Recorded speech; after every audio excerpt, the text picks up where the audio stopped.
Shalom. Shalom Bapak Ibu Saudara sekalian. Pertemuan ini adalah pertemuan terakhir dalam tema meneladan Mesias. Oleh sebab itu, pada pertemuan ini kita membahas bagaimana usaha kita dalam meneladan Raja Damai. Marilah mendasarkan hati dan pikiran kita dalam nama Bapa dan Putra dan Roh Kudus.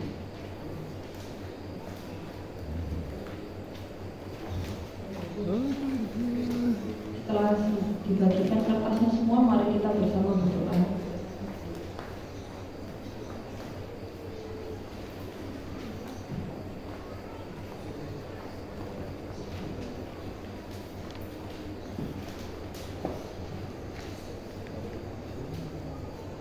Mari kita bersama berdoa. Bapa sumber segala damai, kami mohon berilah kami damai Kristus yang ditinggalkan bagi kami. Bawalah kami umat kudus-Mu untuk menghayati firman-Mu yang luhur dan bawa seluruh bumi bagi kemuliaan-Mu. Doa ini kami mohonkan kepada-Mu dengan perantara Yesus Kristus, sebab Dialah yang hidup dan beraja bersama kita dalam persekutuan Roh Kudus sepanjang segala masa. Amin. Amin. Amin. Bacaan kita pada malam hari ini dari kitab Yesaya pasal ke-32 ayat 9 sampai 18. Bisa dibuka. Saya minta tolong satu laptop untuk membacakan Yesaya 32 ayat 9 sampai 18. Mbak Oya aja ya bacain, minta tolong.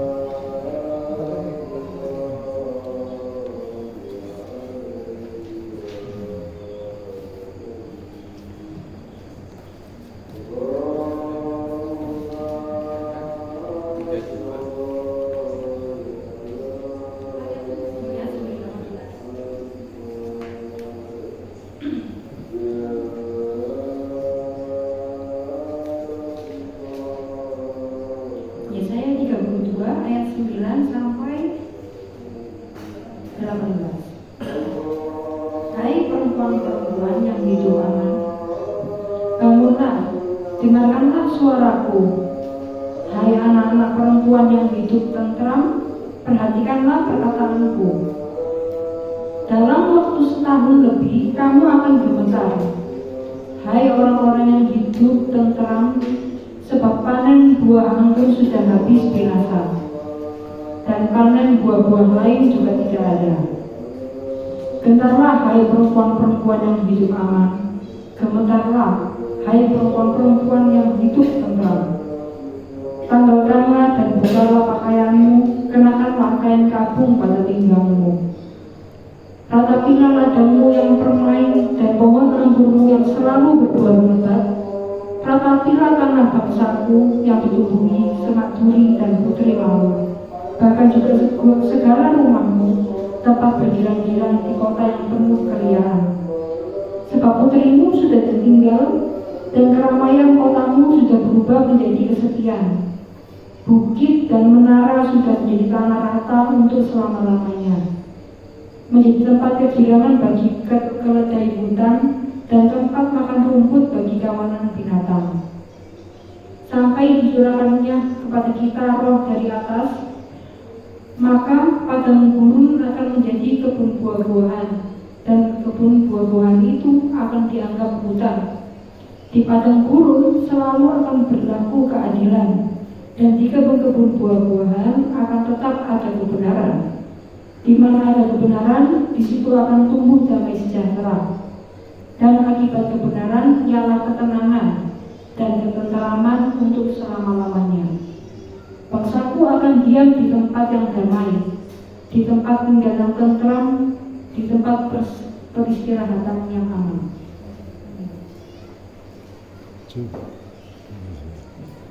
Ya, bacaan kita adalah peringatan untuk perempuan-perempuan Yerusalem. Di sini kita tahu ya, kalau dalam konteks luas, perempuan-perempuan Yerusalem ini bukan perempuan-perempuan yang ada di Yerusalem. Perempuan-perempuan Yerusalem ini tentang Yesaya menubuatkan tentang gereja Tuhan. Makanya Tuhan Yesus sebagai mempelai laki-laki dan kita gereja sebagai mempelai wanita. Nah, maka perempuan-perempuan di sini itu bicara tentang gerejanya. Nah, kali ini kita mau belajar untuk meneladani Kristus sebagai Raja Damai. Nah, kita baca bisa dilihat ya di kertasnya masing-masing. Nomor 1, kita mau belajar dari pengalaman pribadi kita juga mau berkata saudara-saudara. Ceritakan pengalaman saudara dalam menerima damai dari Tuhan. Mungkin Bapak Ibu Saudara yang mau kesaksian atau mau cerita, saya sudah terima damai dari Tuhan. Boleh di-share bersama-sama. Siapa di sini yang mau menceritakan pengalaman menerima damai dari Tuhan? Angkat tangan. Langsung berdiri juga boleh, langsung maju juga boleh.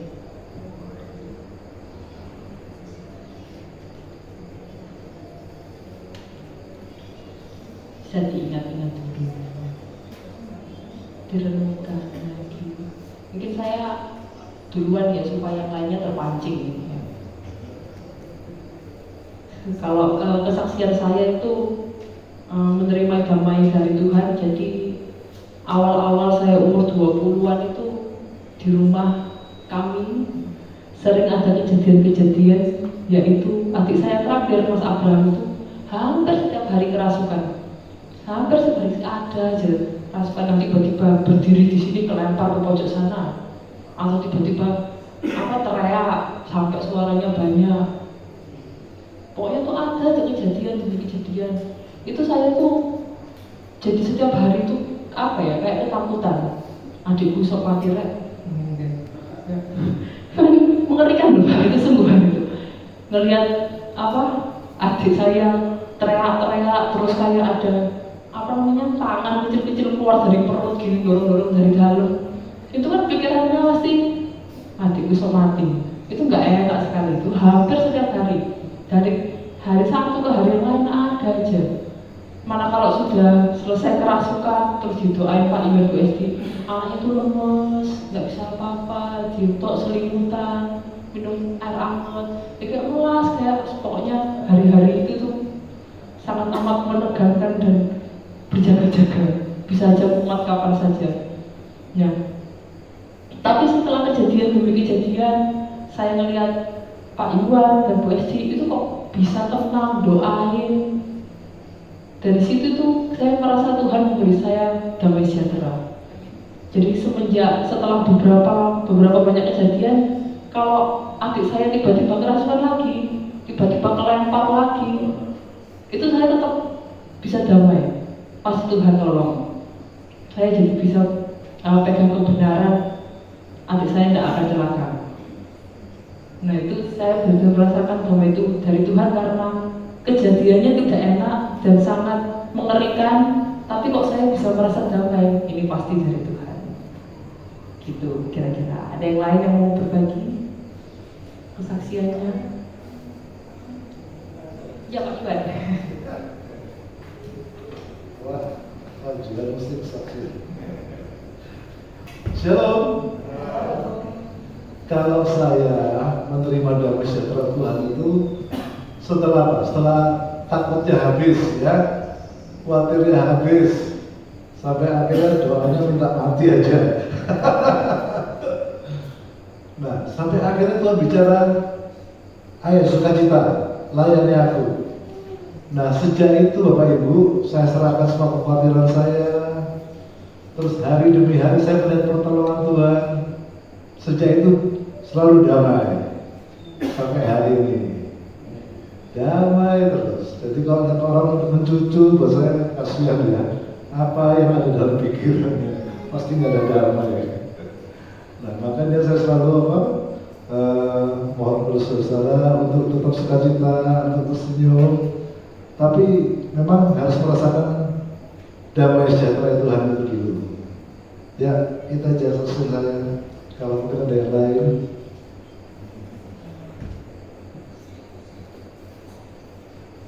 Ya, Pak Iwan kalau sudah habis takut sama khawatirnya, yang ada damai. Ya. Ada yang lain mau berbagi, terpancing? Oh ya, biasa.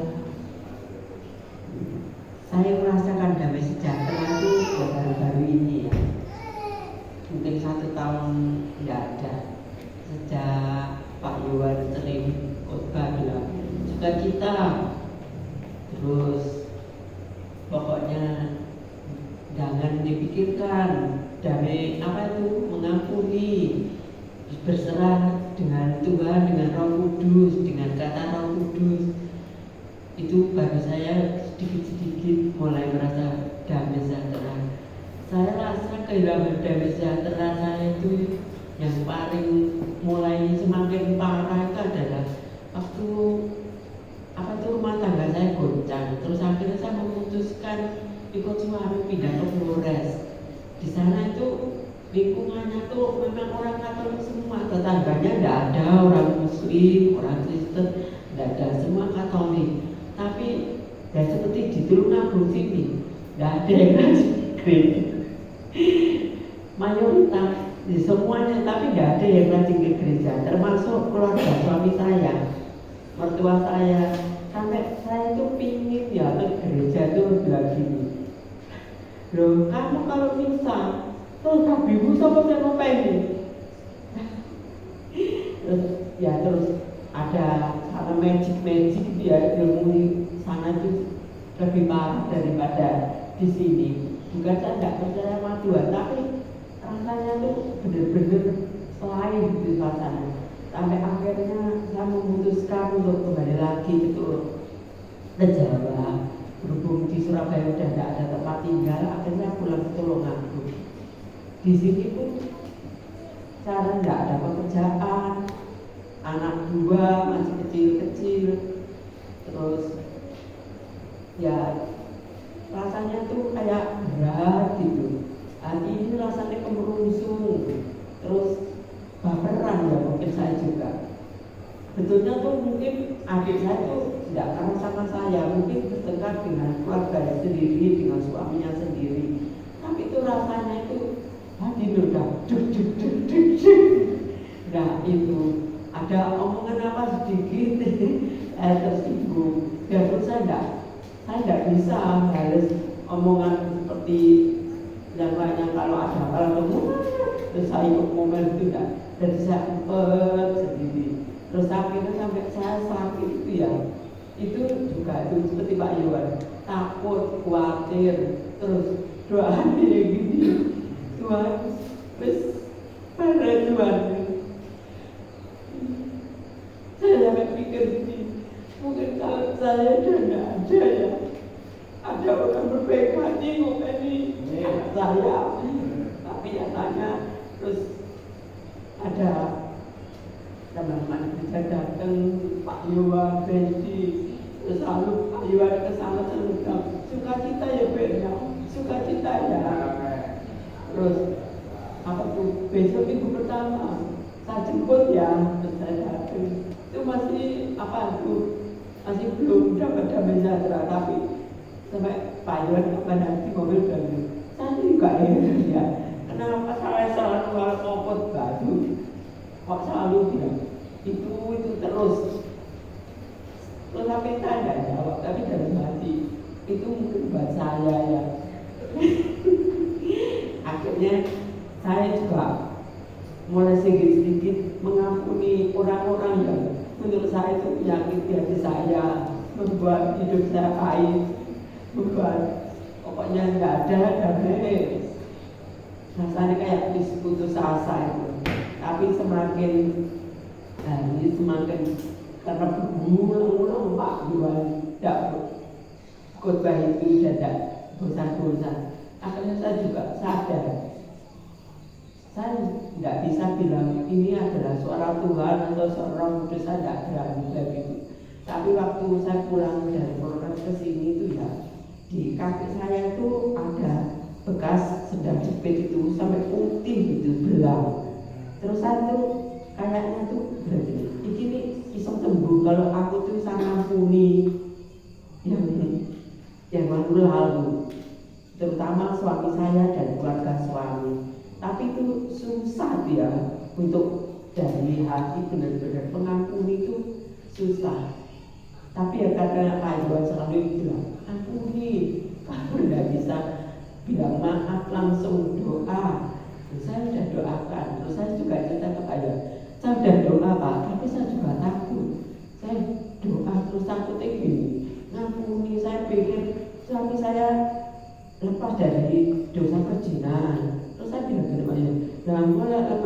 dosa perzinahan, terus aku salah satu suruh mati, Pak. Dan itu aku tidak bisa doa. Terus tapi besoknya apa dari Pak Yon juga, kotanya juga itu juga mengampuni, sukacita. Wes nyerah aku Tuhan. Tapi dengan begitu tuh ya sedikit demi sedikit sini hati ini lega rasanya. Tidak pernah khawatir lagi besok bisa makan atau enggak, besok ada berkat untuk anakku sekolah atau enggak. Tapi ya semuanya sudah dijawab Tuhan, dibuktikan. Ya terus karena kaki saya kemarin sakit itu ya, terus kemarin itu saya tuh baru nyadar soal belang kaki karena saya tidak pernah memperhatikan, udah tahu itu belang saya hilang ya wis lah. Terus tapi kemarin ini hari ini berapa hari saya ngamati, betulnya bukan ngamati belangnya, ngamati luka kaki saya. Ternyata belangnya sudah hilang. Dan saya itu bangun, saya berpikiran sama anaknya, sama suaminya, atau ada tetangga yang nyindir-nyindir, atau adik saya nyindir-nyindir, atau apa. Terus saya udah enggak itu lagi. Terus saya kalau ada apa itu kan, terus apa ya enggak, terus enggak ada rasa ingin balas. Oh kamu gini sama aku, diteror sesuk itu enggak. Sekarang saya ingin selalu berbuat baik karena saya sudah menerima kebaikan dari Tuhan. Bukan karena saya ingin dapat apa balasan kebaikan, tapi karena Tuhan sudah memberi saya lebih dan lebih. Terima kasih Tuhan. Terima kasih Tuhan. Haleluya, luar biasa kesaksiannya. Jadi Bu Erna ini mendapat damainya dulu, baru mengampuni, bisa diberkati Tuhan. Tuhan memberikan damainya dulu. Kalau sedamai, yang lain-lain yang terasa berat bisa terjalani gitu ya Bu Erna ya. Tadi saudara-saudara mau berbagi tentang saya pernah ini susah sekali waktu itu saya, tapi kok rasanya damai ya. Ini pasti dari Tuhan ini. Kita mau lagi kesaksian. Mas Hirus.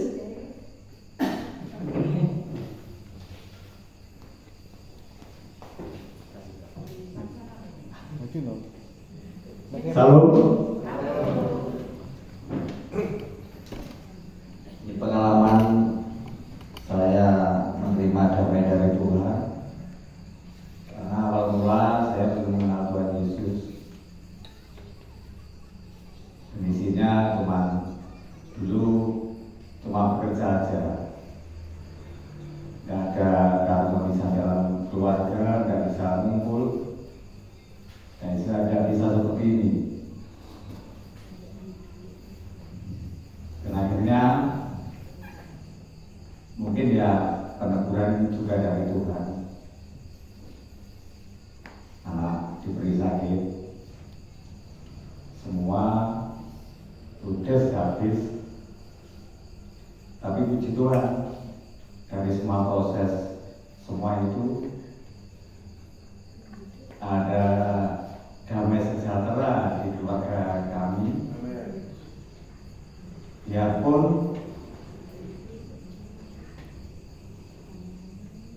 apa ya Bapak Ibu kok ngomongin bahasa Indonesia sulit ini. Bahasa Jawa.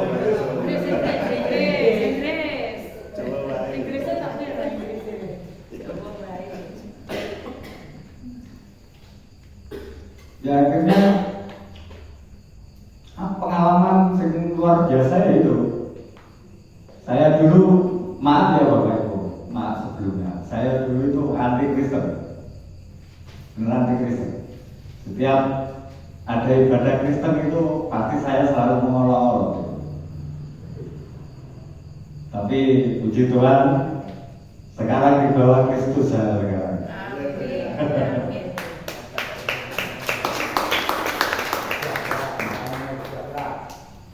Ya, pokoknya sekarang saya ingin mempelajari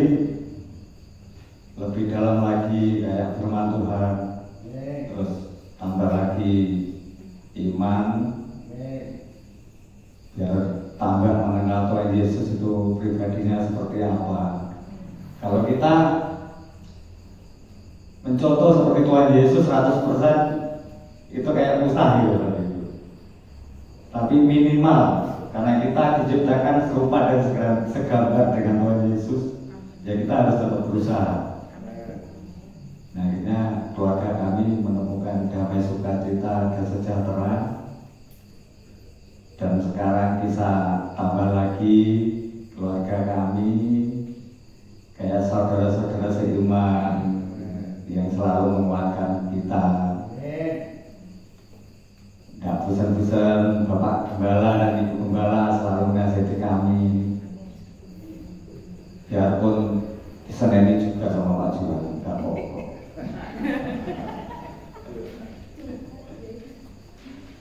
Jadi intinya tetap ikut Tuhan Yesus, pasti ada damai sejahtera selalu. Cukup sekian atas bantuan.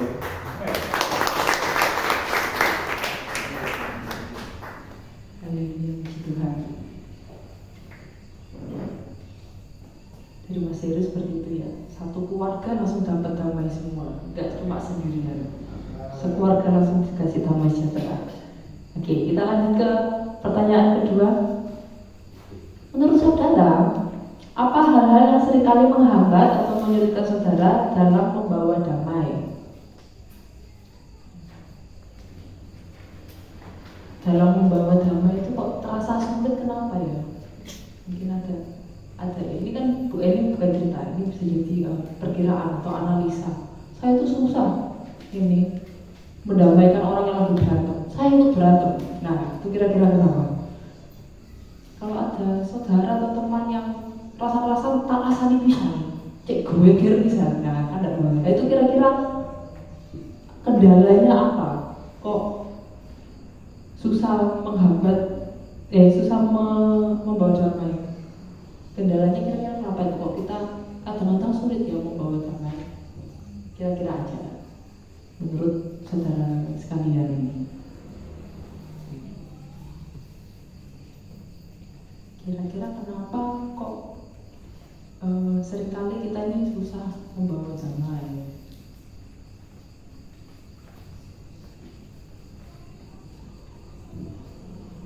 Kalau kita datang ke rumah orang, kita sumpah wongnya malah sumpah gak bawa damai ya. Kenapa kira-kira? Kalau ada temennya sumpah datang ke kita, sumpah pindu, hamba puter loro karo, ndak malah damai. Nah, itu kira-kira kenapa? Kira-kira aja ini kan berbagi pendapat.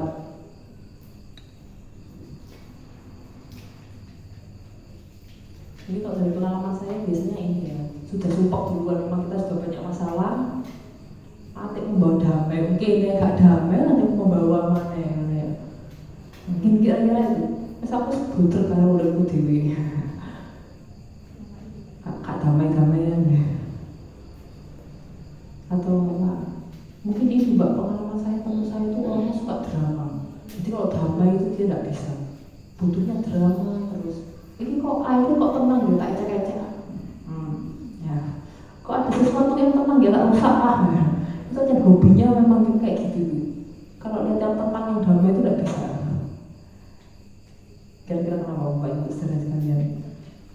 Ada perkiraan atau tidak? Boleh dari pengalaman diri sendiri atau boleh dari mengamati orang lain? Apa hal-hal yang seringkali menghambat atau menyulitkan saudara dalam membawa damai? Pasti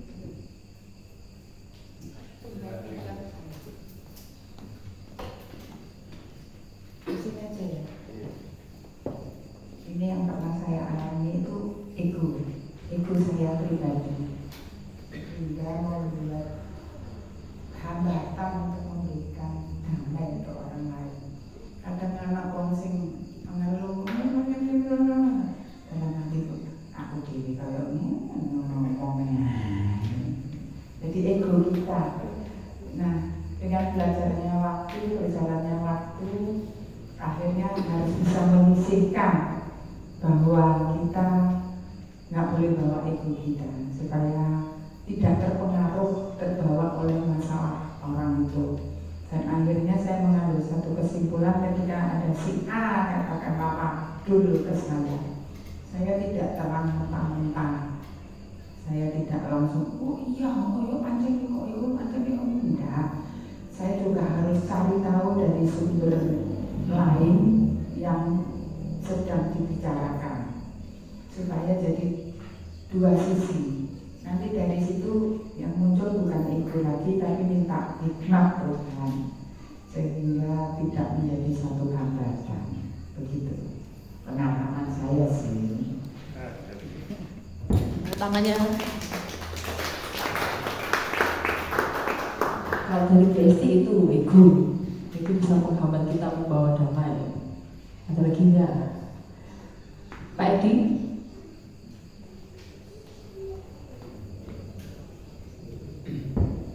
Terima kasih Pak Beliau. Ini juga hampir sama dengan apa yang disampaikan Bu Esti tadi tentang ego juga. Dulu pada saat saya masih belum kembali ke gereja, itu sering terjadi hal yang seperti itu. Bahkan sampai sempat berantem itu bukan cuma 1-2 orang.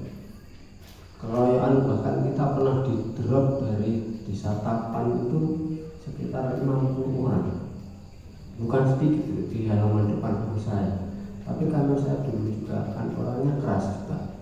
Kalau ada orang keras saya juga ikut keras. Tapi kalau mereka lunak, saya malah lebih lunak. Nah, karena dalam hal seperti itu kan saya sering membela orang-orang yang bagi saya terlalu ditindas begitu, saya jadinya tidak terima. Jadi ya kalau orang jagung udah tahu loh sepak terjang saya gitu. Tapi ya puji Tuhan juga dengan adanya pertobatan yang saya alami, dengan kejadian-kejadian bahkan yang terakhir juga pernah saya sampaikan melalui keluarga saya, sehingga akhirnya saya pun juga bisa sejahtera damai walaupun dalam kesendirian di situ. Nah, kalau dulu wah saya lebih cepat gerakan seperti itu. Tidak ada ampun bagi mereka yang menurut saya besar, bagi saya bebas semuanya. Itu dulu. Cuma kalau sekarang saya sudah wis sakar menunggu bersau, silakan saja. Jadi ada sedikit rasa hati saya itu sudah berkurangnya jauh, karena saya juga berdasarkan pengalaman-pengalaman yang saya alami, peringatan-peringatan Tuhan. Saya dipuji Tuhan itu bukan 1-2 kali, 8 kali saya sudah dihancurkan Tuhan, tapi ternyata saya sudah dipulihkan juga. Masih diberi nafas kehidupan. Mereka bilang, wah harusnya saya sudah mati. Bahkan ada yang bilang, ilmunya apa? Aku lagi ilmu. Karena menurut mereka saya pastinya sudah mati. Tapi ternyata ya tidak. Nah, kalau untuk saat-saat sekarang ini, ya saya sudah, walaupun di sini sendirian, dengan anak saya malah bersatunya itu malah dari keluarga yang jauh-jauh. Tapi ada anak saya yang mendukung saya dan juga di tempat ini dengan saudara-saudara seiman ini saya mendapatkan sejahtera yang saya alami sampai saat ini. Terima kasih.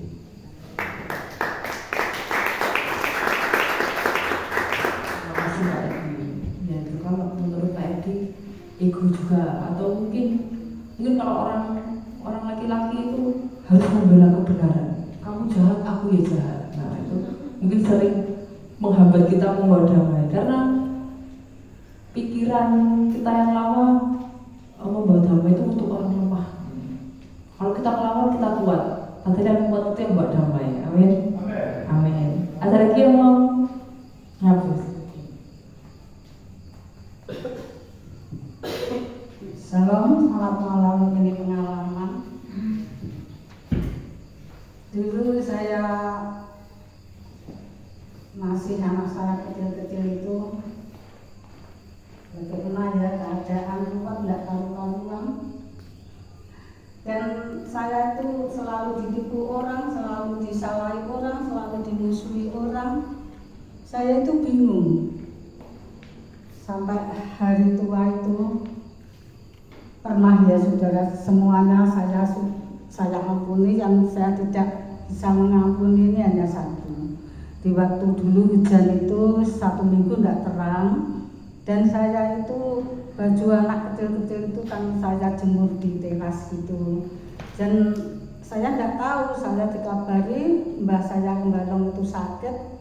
Ternyata saya pulang dari rumah, pakaian semua selama 1 minggu itu tidak ada.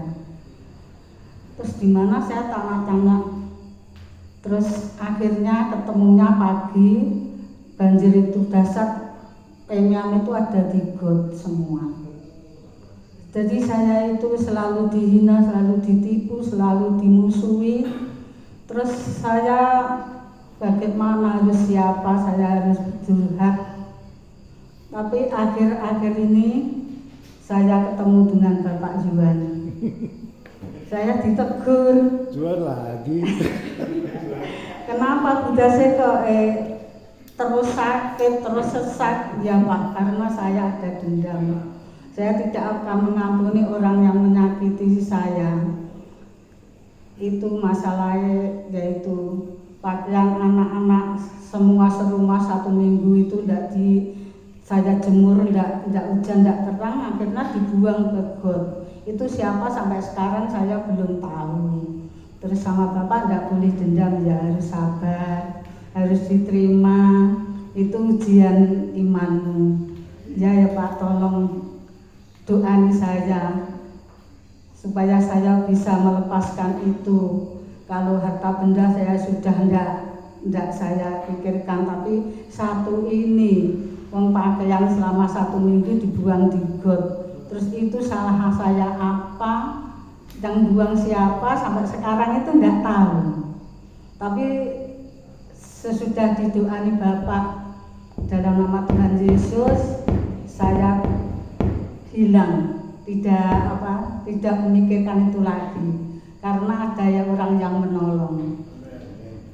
Jadi sandangan itu 1 pun tidak ada. Terus saya itu sampai ngemis-ngemis ya di tangga-tangga itu, yang punya anak laki-laki itu saya mintai baju 1 persatu untuk anak-anak. Jadi saya sekarang sudah tidak memikirkan itu lagi, biarin. Terus saya menemukan ayat Galati pasal 5 ayat 22 itu saya renungi, saya sinami tiap hari. Karena baru ialah kasih, sukacita, damai sejahtera, kesabaran, kemurahan, kebaikan, kesetiaan. Ya, bisa mengasai diri. Itu yang saya sinami. Jadi sekarang saya tidak memikirkan semua masalah-masalah lalu itu saya kubur dalam-dalam yang saya sakit. Tapi sekarang saya mengikuti Tuhan Yesus, selalu ingin damai sejahtera selama-lamanya. Amin. Haleluya. Ya Tuhan, kira-kira halangannya kenapa tidak bisa buat damai? Anjan ngomongnya muangkel no ya. Ada orang-orang yang muangkel no pol. Ya apa kami damai ya. Musuhnya kok ngono. Jemuran aja teles mangkel nanti mlebu got ya. Ya, itu kira-kira salah satu halangan kenapa tidak bisa membawa damai. Ada lagi yang mau berbagi, kira-kira kenapa sih kok kita tidak bisa membawa damai? Halangannya itu apa ya yang menghambat? Takut, Pak. Jawab. Takut. Kalau saya takut dianggap sok baik, sok ya gitulah. Jadi saya seperti bekicot. Jadi kalau ada yang gimana gitu, lebih baik saya menuker di dalam cangkang saya. Saya sok-sok budiki. Jadi saya itu susah kalau saya tidak punya HP, tidak punya headset, itu suwedi rasanya.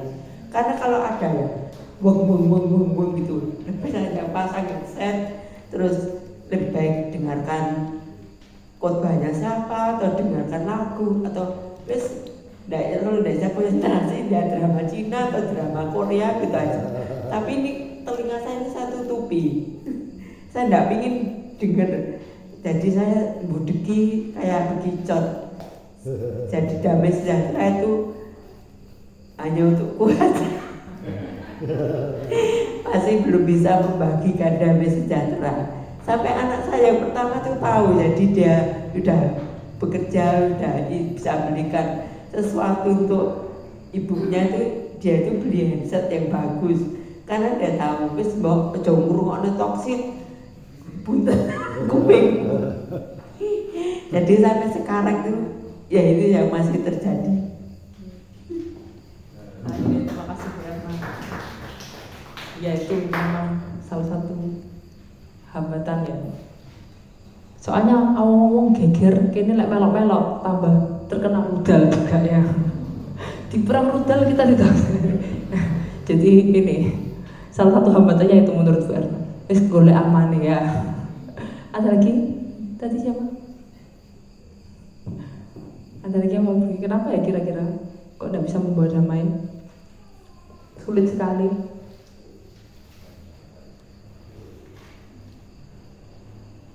Jadi menurut Bu Esti egonya kita sendiri. Menurut Pak Edi tadi ya kan kita cuma merespon orang lain. Orang lain damai kita damai. Orang lain war kita war ya.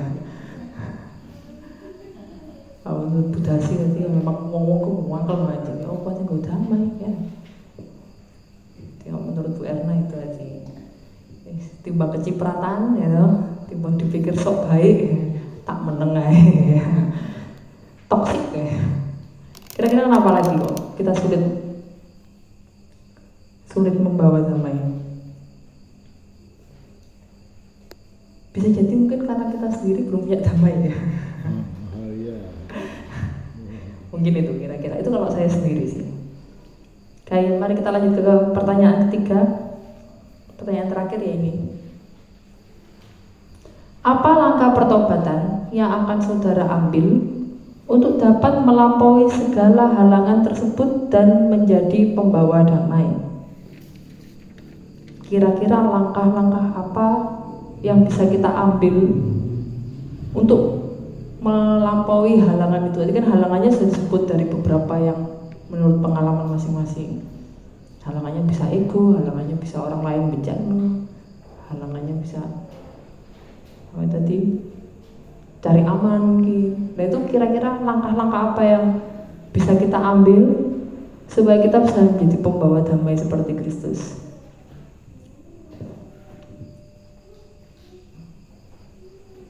Mbak Oya, ya ini.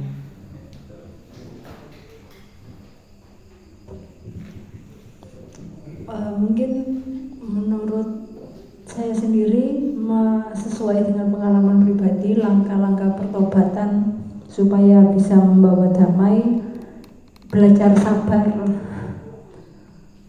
Iya, belajar sabar. Karena biasanya dengar orang kasih masalahnya apa, saya sendiri ikut emosi. Jadi sabar itu kan bukan masalah saya. Tugas saya, orang itu mengeluh, tugas saya bikin gembira, bikin damai, diajak guyon, diselimurin. Nah itu mungkin langkah pertobatannya itu nggak baper, padahal bukan masalah saya sendiri. Ya. Nah itu menurut Mbak Oya ini. Langkah pertobatannya nggak baperan. Apalagi kira-kira langkah-langkah yang bisa diambil untuk melampaui halangan tadi.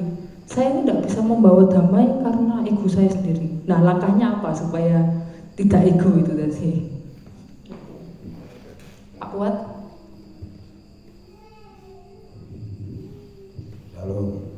Shalom. Pribadi saya sendiri bertobat itu masalah mengenai kesabaran dan bersyukur pada Tuhan. Sekarang ini bagi saya ikut-ikut melakukan damai sejahtera untuk anak-anak semua itu saya beritahu bapak sudah bertobat, anak-anak itu suruh minta pertobatan pada Tuhan itu. Ning sampai sekarang sebagian anak saya seperti Agus itu gampang gitu. Saya suruh ayo nih gereja nih gampang gitu, cuma gitu. Saya sudah memberitahu berkali-kali, tapi saya bersyukur anak saya sudah mau punya hati yang sesuai sama ibu sama bapak. Terima kasih. Terima kasih Pak Fuad. Itu dari Pak Fuad, tidak semu-semu mengingatkan. Kira-kira ada lagi nggak? Rekomendasi Tuhan. Apa yang langkah pertobatan yang akan kami lakukan? Dulu saya masih anak kecil-kecil, masih bagaimana ya keadaan, terus almarhum suami saya itu melarang saya pergi ke gereja karena nggak tahu saya disuruh di rumah manapun nggak bisa, jadi hati saya nggak bisa damai. Saya hanya dimusuhi orang, dianiaya orang, ditipu orang, saya itu jenuh di rumah. Akhirnya saya minta pada Tuhan, saya ingin ikut Tuhan lagi supaya hati saya damai. Jadi saya sungguh-sungguh tobat. Ini suami saya sudah tidak ada, saya tenang. Jadi tidak ada yang menghalangi mengikut Tuhan. Jadi saya sungguh-sungguh mengikut Tuhan, sungguh-sungguh menyayangi dan mencintai. Dan saya sungguh-sungguh berlatih untuk bersabar, untuk santai, untuk damai, supaya saya itu bisa menjadi orang yang berguna untuk anak dan cucu. Terima kasih. Budasi, itu dari Budasi. Langkah-langkahnya minta Tuhan ambil halangannya. Berdoa Tuhan ambil halangannya. Itu betul itu. Oh, betul. Apa saksinya? Itu betul. Nah, jadi kesaksian ya. Dulu waktu masih di Agape Beji, kan saya yang meneruskan antar jemput. Salah satunya Budasi nih. Jadi sudah jemputannya sudah agak penuh, ada Budasi ngomel, itu ngomel perkara suaminya. Terus Budasi itu nggak tahu itu sungguhan apa keperucut. Wis tak dongakno mati ya. Pulangnya waktu saya terpulang saya marah ya Budasi, dicabut loh, bisa mati sungguh loh suaminya. Lo betul, 2 minggu kemudian menikah. Padahal suaminya sehat loh. Wah, bahaya ya, doanya orang tua itu bahaya. Ya itu coba. Oh ini ada ya, saksi langsungnya ternyata ya. Doanya dijawab Tuhan, halangannya dicabut. Ada lagi yang mau berbagi cara mengatasi, dapat melampaui halangan untuk menjadi pembawa damai? Om J, ya puji Tuhan.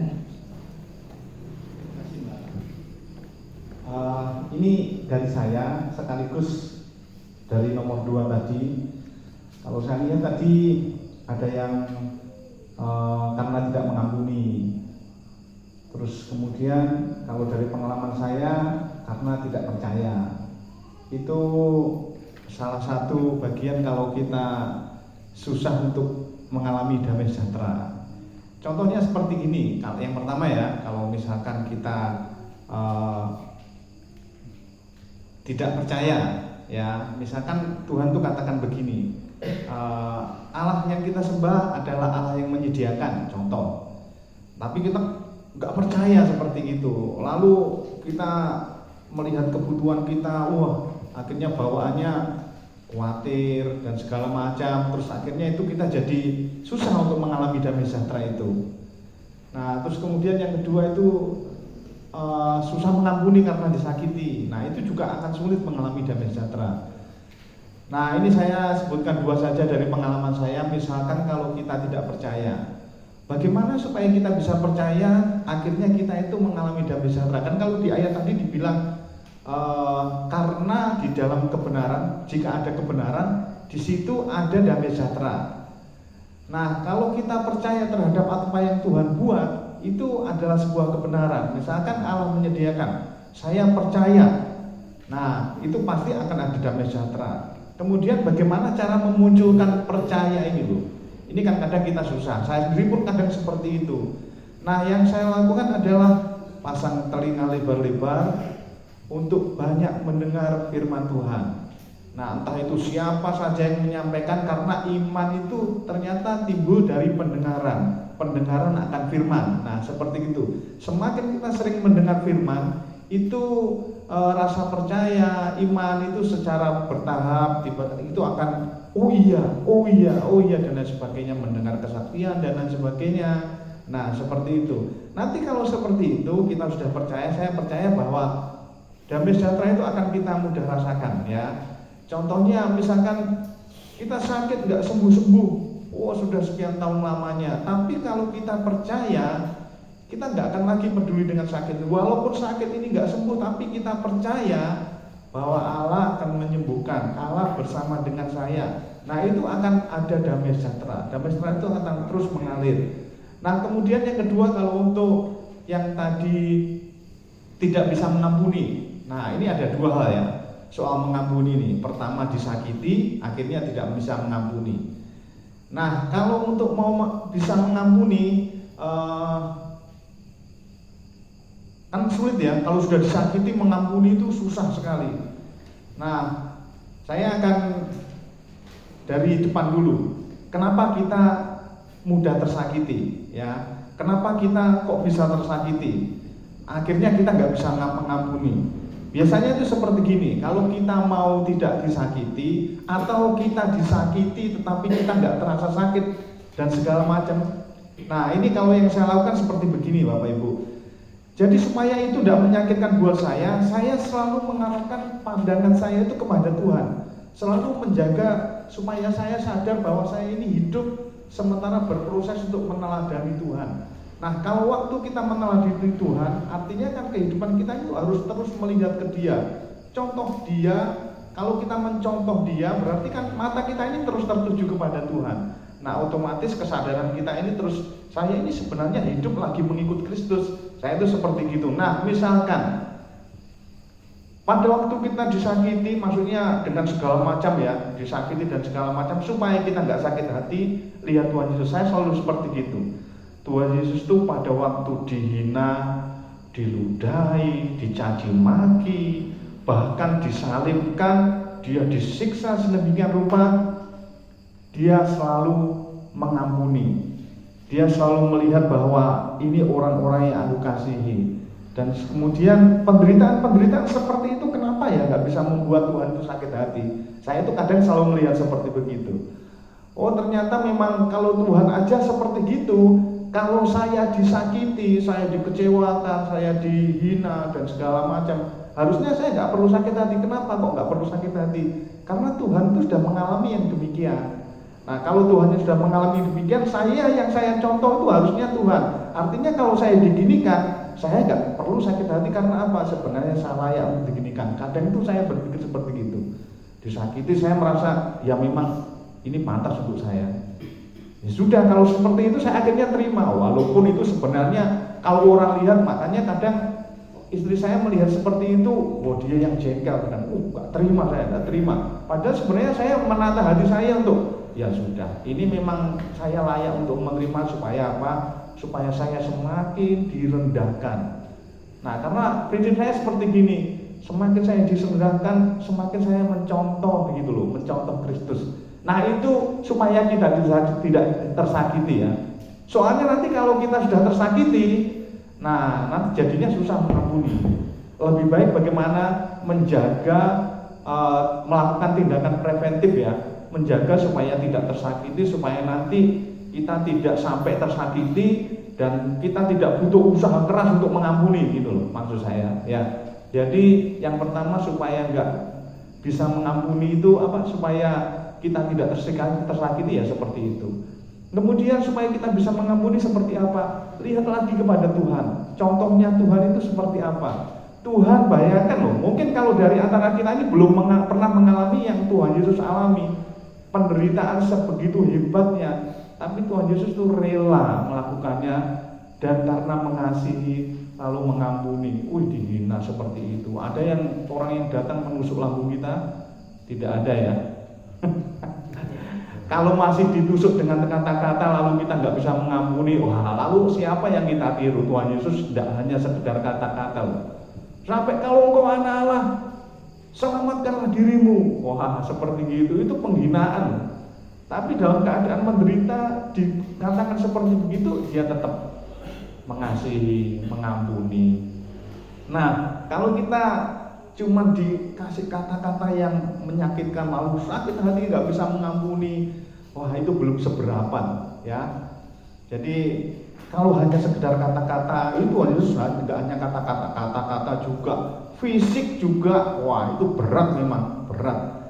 Tapi yaitu supaya kita bisa mengampuni. Lihat Tuhan Yesus ya, lihat Tuhan Yesus bisa mengampuni seperti itu. Kan dia yang lagi aku contoh, dia yang lagi aku ikuti. Ya kan seharusnya saya seperti dia. Ini hanya sekedar tips saja ya. Jadi itu pengalaman juga ini, pengalaman yang saya perlu bagikan. Terima kasih Mbak I. Terima kasih Uji. Ya, itu menurut Uji caranya supaya melampaui halangannya, jangan terlalu berpusat pada diri sendiri gitu ya. Mungkin ya, nggak self center tapi God center ya. Jadi nggak mikir nanti engkau kayak aku itu selorong, aku dilokno mbak, aku itu ditipu, aku bujuk, aku ya. Tapi mikir Tuhan mau mengampuni, Tuhan mau mengampuni saya, Tuhan mau mengampuni orang itu. Ya, gitu ya sih ya. Ya begitu ya. Ada lagi yang mau berbagi kira-kira gimana caranya supaya melampaui halangan, supaya kita bisa menjadi pembuat damai. Pak Ido. Terima kasih untuk waktunya. Selamat malam Salam. Kalau saya caranya ya, yang pertama itu memang seperti Mas Jadi bilang itu harus mengampuni itu mutlak. Kenapa? Kalau kita nggak mengampuni, kita nggak diampuni Tuhan. Gitu. Memang seperti lidah itu tajam seperti pedang bermata dua kata Yakobus ya kan? Jadi kalau dengan kata-kata tadi memang menyakitkan hati atau yang membuat kita merasa diri kita dikucilkan atau rendah diri dan sebagainya, memang berat ya. Dan itu menimbulkan akar pahit atau kepahitan. Lalu setelah itu habis kepahitan itu menimbulkan dendam. Nah, efek-efek yang ini seperti ini yang kadang-kadang nggak bisa kita jangkau karena di luar Tuhan Yesus juga ada kuasa lain selain kita, yaitu iblis ya kan, yang mesti kita waspada. Dan itu memang nggak mudah gitu. Apalagi seperti Mas Jadi katakan tadi, seperti Yesus sampai fisiknya gitu. Saya juga pernah mengalami hal seperti itu, sampai fisik juga pernah saya disesah, tapi memang berat. Udah gitu dia orangnya satu gereja juga gitu. Dan lagi saya juga pekerja di gereja itu, dan suatu ketika saya disuruh berdoa Bapak kami, waduh tambah berat, iya kan? Ini dipercepat pada saat saya berdoa Bapak kami dikuduskanlah namamu, saya pelan-pelan begitu sampai mengampuni, saya doanya cepet-cepet gitu. Jadi saya seperti orang munafik, akhirnya saya mau nggak mau harus mengampuni gitu jalan keluarnya. Karena tanpa pengampunan itu kita nggak bisa melihat Tuhan. Ya, itu aja. Terima kasih. Amin. Begitu menurut Pak, itu caranya melampaui halangan, harus bisa mengampuni orang. Itu bisa semua kok di sini, amin. Amin. Sudah ahli semua di sini mengampuni. Sampai bosan Pak Iwan khotbah itu. Sumpah bisa Pak Iwan. Kayak delok notok sampuni, gampang. Mungkin yang terakhir ada satu orang terakhir. Oh Pak Bu Devi. Terima kasih, salam, selamat malam. Saya tadi cuma tanda tanya. Ini kan hari terakhir mengenai Raja Damai. Loh, ayatnya kok tak baca dari tadi, Bu, opo hubungannya dengan Raja Damai, dengan ini, saya cuma timbul tanda tanya aja. Ternyata luar biasa bahwa saksian dari saudara-saudara kita sangat luar biasa, sangat baik, dan bisa kita pakai untuk pertumbuhan iman kita. Setelah itu, setelah saya tanda tanya terus, kok ayatnya kok ini? Mungkin bapak-bapak atau ibu-ibu mungkin ada yang tanda tanya hubungannya itu opo kok dengan ayat yang menakutkan perempuan-perempuan gitu ya. Ternyata setelah saya baca, kenapa kok perempuan-perempuan kok ayat ini? Di Kejadian 3 ayatnya saya lupa, nanti satu pasal dibaca pasti ketemu bahwa perempuan itu adalah yang dikatakan Hawa, itu adalah artinya ibu dari segala yang hidup. Jadi di sini waktu Nabi Yesaya menubuatkan ini sangat tepat. Kok ada yang gemetar, ada yang menakutkan semua ya. Ternyata dari sini saya bisa belajar menarik kesimpulan dari ayat ini bahwa kita itu harus berdamai dengan segalanya, termasuk semua ciptaan Tuhan. Ini kan dikatakan bahwa dalam waktu setahun lebih kamu akan gemetar. Dalam arti dalam waktu setahun itu kan masa ya, ada musim hujan, musim panas, jadi kita harus berdamai dengan segala musim itu. Maksudnya tadi saya kan ngobrol sama Bu Alex sebelum mulai. Bu, saya tuh sekarang suka boikot bersin-bersin. Ya sudah, saya berdamai dengan lingkungan, dengan keadaan, dengan rumput yang yang kering, berdamai dengan tanaman atau lingkungan supaya tidak terjadi bencana alam banjir dan sebagainya, berdamai dengan waktu. Pada waktu saya susah kok dongoy gak dikabul-kabulkan, ya akhirnya kita harus berdamai dengan waktu. Selama setahun ini dikatakan perempuan-perempuan itu harus gemetar, ya kita harus berdamai dengan itu.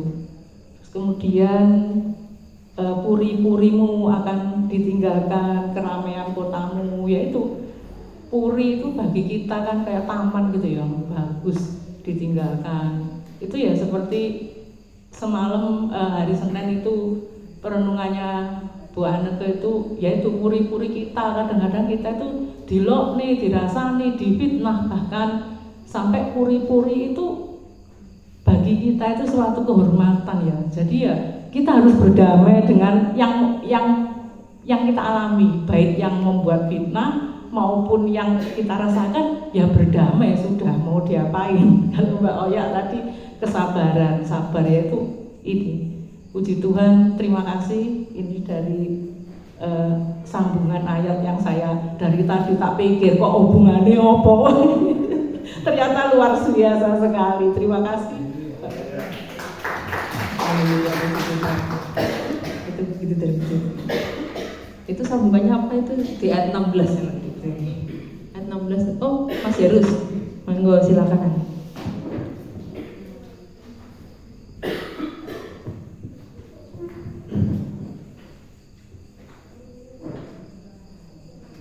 Apa langkah-langkah pertobatan yang akan kami ambil?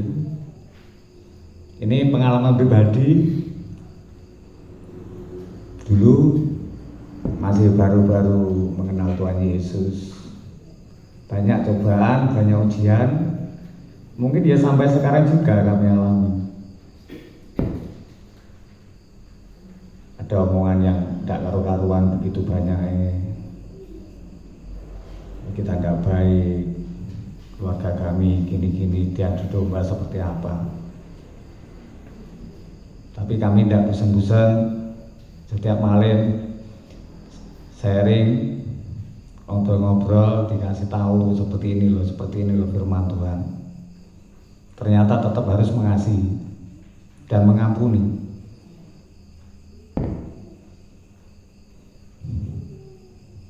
Saya makin lama berpikir, iya ya, kenapa saya tidak bisa mengampuni?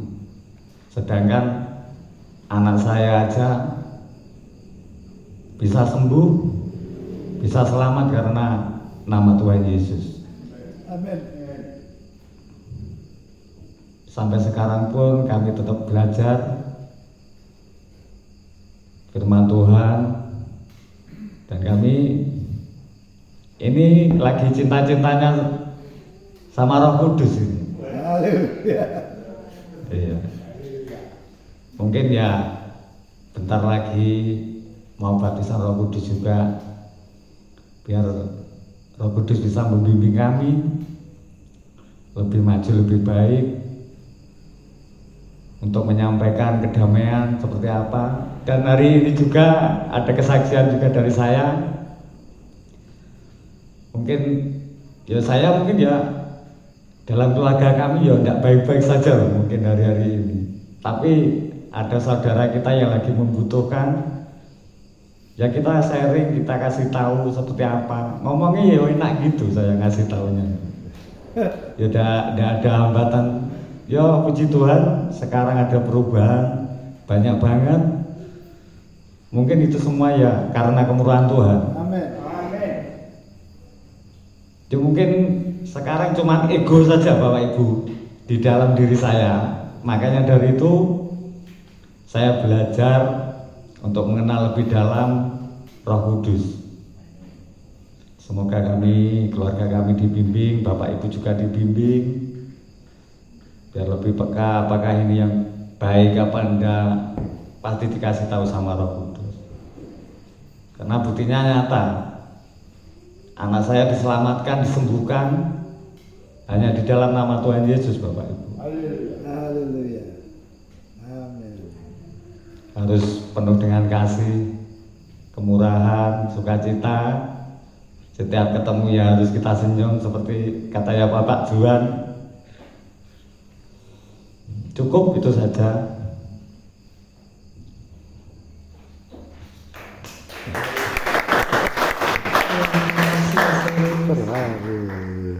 Puji Tuhan ya, kesaksiannya luar biasa. Jadi menurut Mas Yunus, langkah pertobatannya sering-sering dengar firman Tuhan, sering-sering ngobrol firman Tuhan supaya kita bisa membawa damai. Amin. Baiklah, kita akan mendengarkan penjelasan dari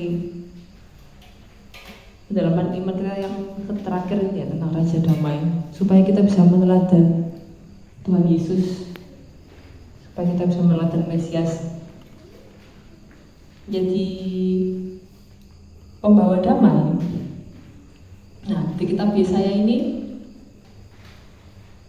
yang waktu kita baca yang di pasal 9, Tuhan Yesus itu penasihat ajaib, Bapa yang kekal, Allah yang perkasa, Raja Damai.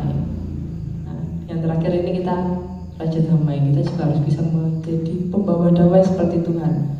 Nah, di bahasa aslinya, di bahasa Ibrani, Raja Damai itu ditulis sebagai Shalom, S-A-R, Shalom. Nah, Raja Damainya Tuhan Yesus itu tulis Shalom, itu yang berarti penguasa damai sejahtera. Jadi Tuhan Yesus itu bukan hanya raja, tapi penguasa. Karena raja bisa jadi tidak penguasa. Nah, Tuhan Yesus itu menguasai damai sejahtera. Jadi damai sejahteranya itu bisa diperintahkan kemana? Nah, kalau kita baca di Yohanes 14 ayat 27, saya bacakan ya, Yohanes pasal 14 ayat 27. Damai sejahteraku tinggalkan bagimu, damai sejahteraku kuberikan kepadamu, dan apa yang kuberikan tidak seperti yang diberikan oleh dunia kepadamu. Janganlah gelisah dan gentar hatimu. Amin. Nah, damai sejahteranya Tuhan ini sudah diberikan kepada kita. Amin. Nah, misalnya kayak gini, jadi kalau diberikan itu, misalnya Bu Esti bawa jajan dari rumah, ya, ini Mbak Ana jajannya, taruh aja, taruh di meja, diberikan loh. Tapi kita perlu ngambil apa enggak untuk dapat? Nah, kita perlu ngambil. Soalnya Bu Esti, ayo, Jo makan Jo, ya Bu, masa kita mau, ya, gitu kan sudah diberikan. Tapi kita sudah ambil apa belum? Kita sudah menerima apa belum? Jadi Tuhan Yesus itu sudah memberikan damainya ke kita. Tinggal kita terima apa enggak. Biasanya soalnya orang-orang terlalu berat menerima damai, tidak familiar sama keadaan damai, sukanya yang tidak damai. Jadi kan kalau dikasih damai, kok bosan lagi, kok tuh menang, kok sewantainya masih nggak familiar, aku butuh drama gitu ya. Tapi enggak, damai itu sangat menenangkan, walaupun keadaan susah itu bisa kok tetap damai. Nah kalau di ayat ini dikatakan damai yang aku berikan tidak seperti yang diberikan oleh dunia. Apa sih yang diberikan oleh dunia itu? Dunia bisa tidak memberi damai? Bisa, banyak. Sumpah rek, tak ngopi nang gunung boleh damai gitu. Yang ngomong sumpah boleh ngopi nang bendungan, itu cari damai. Itu bisa dunia kasih. Kalau sumpah tak belonjo, biasanya kalau saya gitu, kalau sumpah belonjo mencari damai. Nang golden, milih sabun, milih damai. Dunia bisa memberikan damai. Biasanya orang-orang tuh pokoknya aku sehat, anak-anak sehat, wis gak kekurangan, sok mangan wis ayem hatiku. Jadi damainya dunia itu kita harus mengusahakan dulu baru bisa terasa. Dan itu pun hanya sementara. Tapi kalau damai Tuhan Yesus, masih ndak iso blonjo, masih ning omah sumpah, masih sakit gigi, sakit boyo, itu tetap damai. Amin. Nah, jadi bedanya damai yang diberikan Tuhan oleh yang diberikan dunia. Dunia ini bisa banget kasih damai. Itu gitu. Biasanya keuangan aman, kesehatan aman, keluarga rukun, nyawa tidak terancam. Nah, itu damai biasanya. Kalau masih kepikiran tabungan, gitu berarti keuangan tidak aman. Masih kepikiran beli obat, kesehatan tidak aman, itu biasanya belum damai. Kalau sudah tercapai semua, baru damai. Itu pun nanti 2 hari ada kabar tidak enak, langsung tidak damai lagi. Nah, itu kedamaian diberikan dunia. Bisa, cuma sifatnya sementara dan variabelnya sangat banyak. Yang bergantung sangat banyak. Harus sehat dulu baru damai, harus punya tabungan dulu baru damai, harus keluarga rukun dulu baru damai. Tapi kalau damai yang diberikan Tuhan, masih kita sendirian, teman-teman menjauhi, saudara-saudara menjauhi, dielek-elek orang, masih kita sakit-sakitan, masih gak duwe-duwe, gak duwe utang misalnya, itu rasanya loh tetap damai. Itu damai yang diberikan Tuhan. Jadi bedanya seperti itu, damai sejahtera yang diberikan Tuhan oleh yang diberikan dunia. Nah, shalom ini kita ini akan benar-benar ada dalam damai, tidak peduli bagaimana keadaan kita tadi, sekalipun semua itu yang tidak enak-enak, jadi kita tetap damai. Saya yakin kita semua merasakan itu, amin. Amin. Kita ini sudah merasakan damai di tengah badai dunia. Tinggal sekarang ini kita mau membawa damai untuk sekitar kita. Nah, bacaannya tadi yang ditanyakan Bu Debbie di Yesaya tadi yang kita baca bersama-sama, itu peringatan kepada perempuan-perempuan Yerusalem. Nah, kalau kita melihat konteks yang lebih besar itu tadi ya, ini nubuatan untuk gereja Tuhan. Jadi setelah nubuatan Yesaya itu di ayat 9 sampai ayat 14-nya dijelaskan bahwa perempuan-perempuan yang hidup damai dan tentram akan hidup gemetar. Perempuan-perempuan itu disuruh mengenakan kain kabung untuk meratapi tubuhnya yang permai.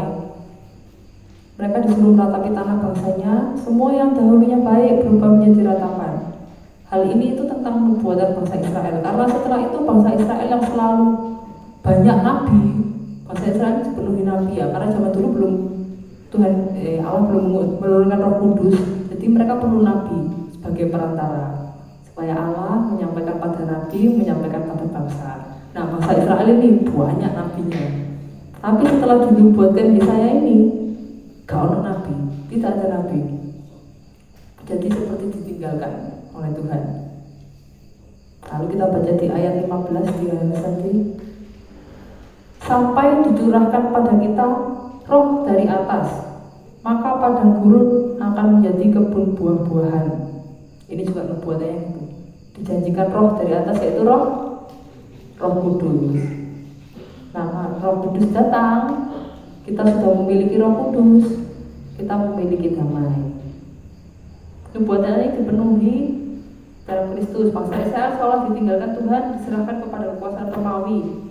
Tidak ada yang menjadi nabi di antara mereka. Bangsa itu sangat sesara di bawah pemerintahan Romawi sampai Tuhan Yesus datang mendirikan gerejanya di bumi. Kemudian pada hari Pentakosta Roh Kudus dicurahkan di atas gereja. Saat itulah padang gurun menjadi kebun buah-buahan. Gak masuk akal ya padang gurun jadi kebun buah-buahan ya. Nah, padang gurun ini sebenarnya itu bangsa-bangsa lain, kita yang di luar tanah perjanjian. Jadi bukan bangsa Israel.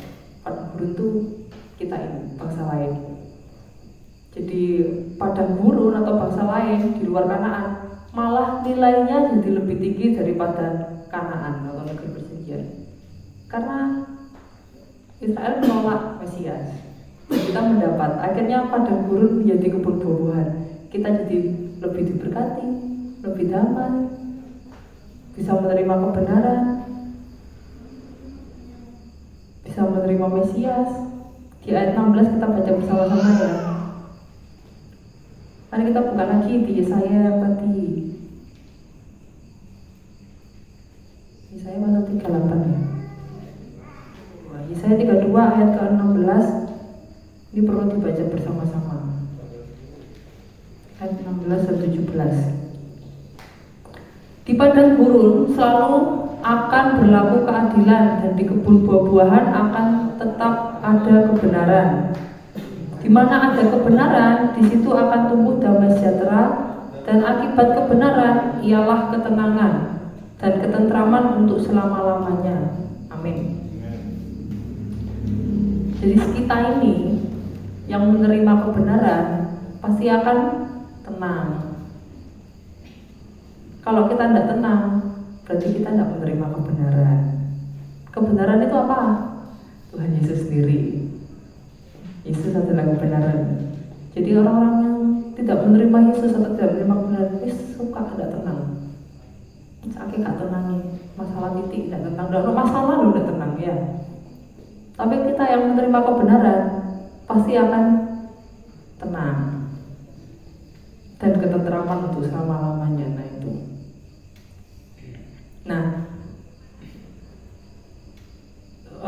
untuk menjawab yang pertanyaan nomor 3 tadi, langkah-langkah pertobatan itu ya, supaya kita bisa menuruti Mesias menjadi pembawa damai.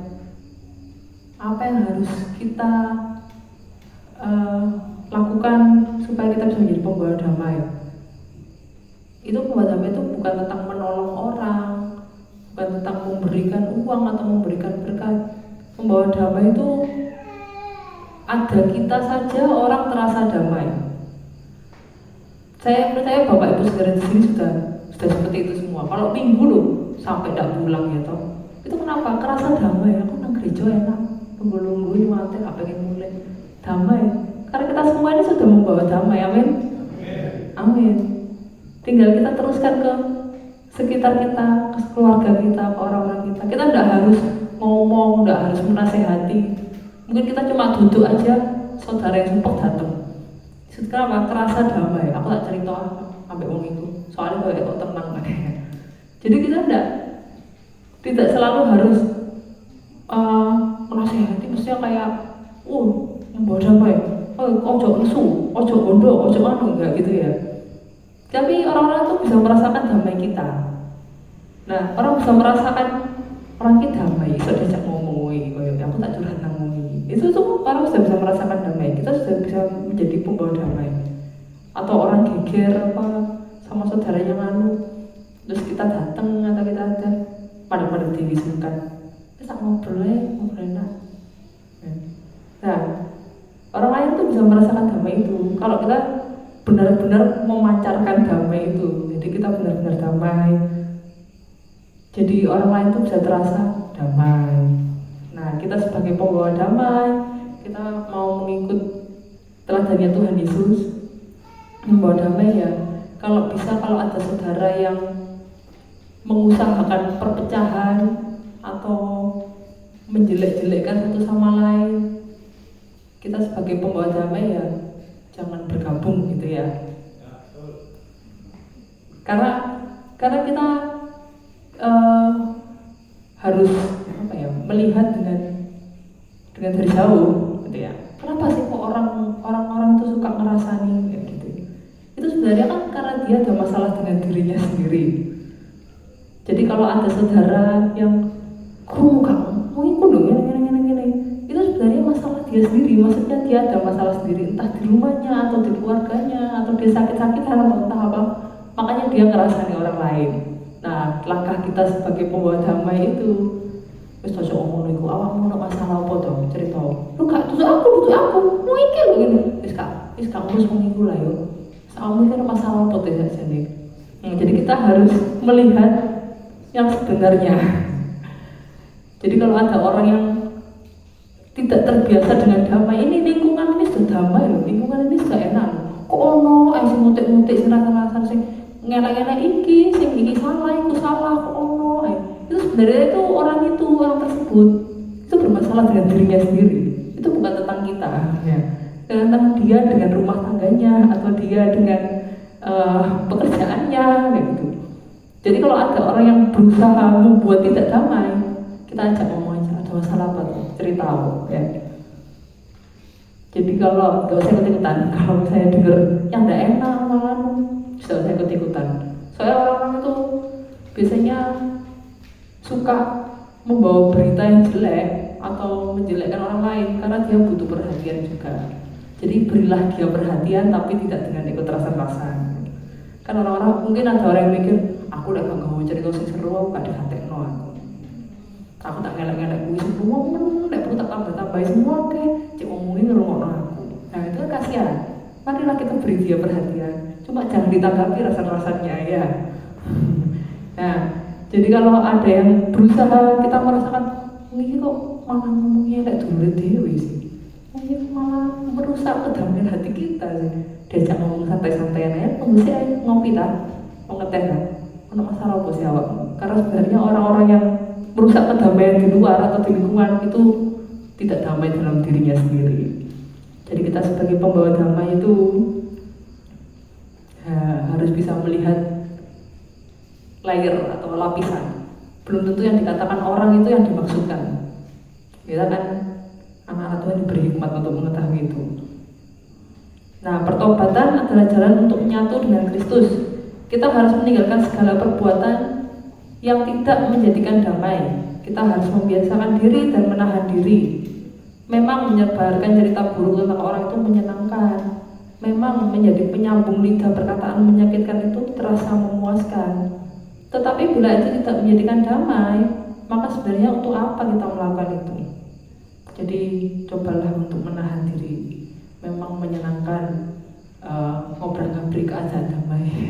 Memang menyenangkan ini drama itu, makanya film drama itu laku ya, karena manusia butuh drama ya. Tapi untuk apa kita melakukan itu ya? Jadi jika ada cobaan tadi, halangan yang kayak di pertanyaan nomor 2 tadi, halangannya itu yaitu ikut merusak kedamaian. Cobalah menahan diri. Coba dilihat ini sumbernya siapa toh yang tidak benar. Oh itu orang itu berarti masalah di keluarga nih, tak ajak ngomong, tak ajak ngopi ya. Jadi yang sering merusak kedamaian itu coba kita pancarkan kedamaian kita kepada dia. Amin. Bisa toh saudara? Salomo ahlinya kedamaian. Orang gereja lain masuk sini, aku betah tuh begini damai. Karena kita ini semua pembawa damai. Amin. Amin. Pembawa damai tidak selalu memerlukan aksi berbagi, aksi menolong, atau aksi pura-pura bahagia. Jadi bahagia itu tidak pura-pura ya, bahagia itu terpancar juga dari kita. sebagai pembawa damai kita bisa menikmati damai itu, dan ketika kita menikmati damai itu, maka sekitar kita juga bisa menikmatinya. Tapi bila kita merusak damai itu, maka baik diri kita dan sekitar kita tidak akan ada yang merasakan damai itu. Jadi marilah kita memelihara kedamaian ini dan ketenangan ini, dan menahan diri atau mendatangi pusat-pusat ketidakdamaian itu kita tenangkan, kita damaikan. Terpujilah nama Tuhan. Kiranya kita semua boleh menjadi pengikut Kristus dan meneladani Kristus sebagai pembawa damai.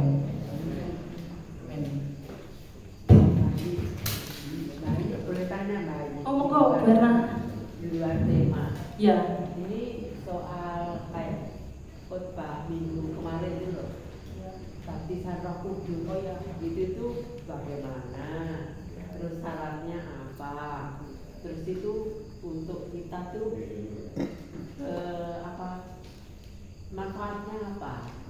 Iya, ini ada pertanyaan dari Bu Erna tentang khotbah yang kemarin yang Pak Radli itu ya, Baptisan Roh Kudus. Ini menurut rencananya Ibu Esti besok minggu didaftar siapa yang mau ikut baptisan Roh Kudus. Syaratnya cuma sekali kayak pembekalan gitu Bu Erna. Jadi sekali pembekalan terus besoknya langsung baptisan Roh Kudus. Kalau siap. Ya. Setelah pembekalan kalau siap. Iya, setelah pembekalan kalau dirasa siap bisa ikut baptisan Roh Kudus. Kalau manfaatnya apa? Bisa mendengar Roh Kudus. Roh Kudus kan roh kebenaran dan roh penghiburan dari Bapa. Kalau kita susah kita langsung dengar Roh Kudus menghibur kita. Kalau kita ada pertanyaan atau kita bingung, pasti Roh Kudus menasihati kita. Kita tidak ada Roh Kudus itu roh mengajar. Kalau kita dengar khotbah mungkin atau dengar YouTube atau apa, kita kok gak tepat ya atau gimana? Kayak Roh Kudus pasti jawab. Jadi memang gereja ini gereja Pantekostal loh. Pantekostal itu mendengar Roh Kudus. Jadi seharusnya memang kita devosinya kepada Roh Kudus. Ibu Esi mau nambahin?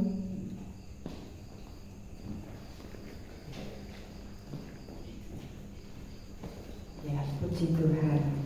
Memang tadi saya rindunya begitu Bu Erna, kita sambil roh ya. Saya rindu setiap jemaat Krisalem dibaptis Roh Kudus.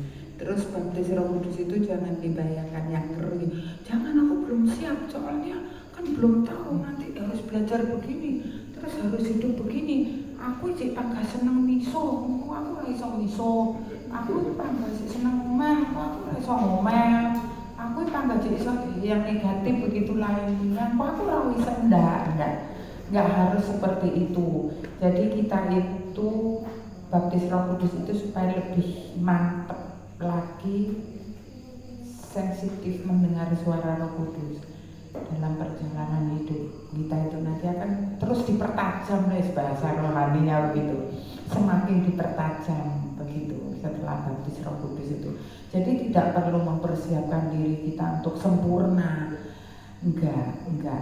Yang namanya orang mau masuk sekolah itu bukan berarti harus bisa membaca dan menulis dulu lalu sekolah, tapi kita masuk sekolah dulu. Ini gambaran saya, baru nanti kita bisa menghitung dan membaca begitu loh ya. Jadi nanti akan berjalan kok, Roh Kudus akan pimpin kita, itu akan lebih apa ya, lebih lagi lah begitu, gampang untuk oh ini nggak boleh ya gitu. Oh ini boleh ya, lebih begitu. Tinggal kita bebal apa enggak, itu yang penting. Oh enggak, aku bukan suara Roh Kudus itu salah. Padahal itu positif, baik. Nah itu belajar dengan waktu. Dan kita persiapkan hati kita masuk pemantapan. Rencananya besok minggu nanti Mas Yohanes mungkin bisa mengumumkan siapa aja yang mau. Nanti Rabu kita pemantapan. Nah minggu berikutnya kita bersama-sama baptis Roh Kudus gitu ya. Enggak usah kembali lagi, saya kan enggak usah terlalu. Tadinya saya juga begitu, aduh si baptis Roh Kudus aku oleh ngamuk-ngamuk mah ini aku orang enggak apa-apa, ini aku Tuhan kita persembahkan, nanti Tuhan sendiri yang akan menyempurnakan ya. Jadi dipersiapkan minggu besok pengumuman sekalian diumumkan ya Mas ya. Begitu. Karena Ya. kalau saya pikir itu kan gini toh Bu Esti. Kan saya kan Kristen kan yang baru-baru ini ya. Terus ada waktu doa, terus ada orang yang terus ikutan doa sadar lama. Kira itu orang ya. Dan Roh Kudus itu akhirnya jadi seperti itu. Rasanya itu lebih gitu. Oh, ya itu standarnya nanti ya. Kita ini Pantikosta. Memang di Pantikosta itu sebenarnya wajib bisa bahasa roh. Apalagi ada Pantikosta yang katakanlah sangat fanatik itu harus bisa bahasa roh. Nanti setelah bisa bahasa roh dikasih pita merah di sini karena ada tandanya ini sudah bisa bahasa roh gitu ya. Nah, ada satu pengalaman yang membuat saya ketawa. Anak muda ini dia iseng banget, dia lirik kok semua bahasa roh terus dikasih iketan. Waduh, nanti saya keluar dia mikirnya dia gitu. Waduh, nanti saya kalau keluar gereja salaman Bapak Gembala nggak melihat tangan saya dikasih pita merah, berarti saya belum bisa bahasa roh gitu. Jadi akhirnya dia saya ketawa, nah ini cerita dia kesaksian ke saya. Akhirnya ada pengerjanya yang datengin, dia dikasih pita merah supaya dia dianggap bisa bahasa roh. Nah, bukan yang seperti itu yang saya mau, enggak juga. Di ibadah kita, di doa kita jangan pernah tahan bahasa roh. Itu satu apa? Ini buat kita ya. Sebab saya pun nggak anti bahasa roh, ada saatnya dimana saya memang harus berbahasa roh gitu. Nah, silakan, boleh, nggak apa-apa. Jangan gini, waduh aku sungkan sing sebelahku kok nek meneng tok.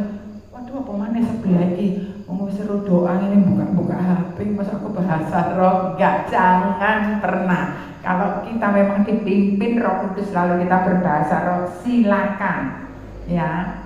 Supaya kita benar-benar dalam pimpinan Roh Kudus, jangan pernah tahan. Karena apa? Karena kalau kita sudah didorong oleh Roh Kudus memang harus berbahasa roh, nanti sekali dua kali kita lawan, Pak, Roh Kudus tinggalin kita. Karena buat apa gitu kata Roh Kudus itu ya. Makanya kita perlu baptisan roh ini supaya kita lebih tahu, lebih sensitif, lebih mengerti apa. Warning lebih ini peringatan dari Roh Kudus, silakan gitu, nggak apa-apa ya. Jadi nanti minggu sekali lagi saya ingatkan lagi kita bisa. Jadi ini ada waktu, sekarang masih Rabu. Roh Kudus, aku perlu nggak sih baptis roh? Aduh nggak sih, ya nggak apa-apa, silakan. Kalau memang iya wes aku iya, tapi nah itu berarti diri kita. Roh Kudus bilang, iya kamu siap gitu. Nanti diri kita, itu diri kita. Tapi kalau dorongan Roh Kudus sudah kuat, silakan ya, siapkan hati. Begitu Mbak ya? Ya begitu lebih Erna. Tapi karunia roh bukan cuma bahasa roh kok. Yeah. Ada 7. Kalau mau baca di 1 Korintus 12. Itu ada yang berkata-kata dalam hikmat, berkata-kata dalam pengetahuan, bernubuat, ada 7 karunia roh, enggak cuma bahasa roh. Kalaupun ada yang berbahasa roh, seharusnya ada yang mengartikan. Kalau ada orang enggak ada yang tahu artinya, wah itu bukan bahasa roh, mohon maaf gitu. Kurang lebih seperti itu. Nanti kalau yang mau daftar bahasa roh kan tuh, yang mau daftar baptisan Roh Kudus hari Minggu, jangan takut karena bukan orang sehat yang membutuhkan tabibnya, ya rasa sempurna. Gitu kira-kira Pak Ibu. Ada pertanyaan lagi? Sudah. Mari kita tutup ibadah kita malam hari ini dengan doa bersama-sama, bisa dibuka di halaman terakhir. Mari kita mohonkan berkat bersama-sama.